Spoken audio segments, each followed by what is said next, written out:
ಸಂಗತಿಗಳ ಅನಾವರಣ.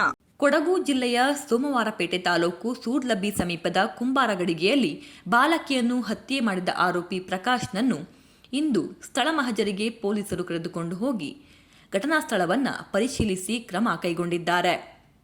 ನಂತರ 300 ಮೀಟರ್ ದೂರದಲ್ಲಿ ಪೊದೆಯೊಂದರಲ್ಲಿದ್ದ ರುಂಡವನ್ನು ಇರಿಸಿದ್ದನ್ನು ಪತ್ತೆ ಮಾಡಲಾಗಿದೆ.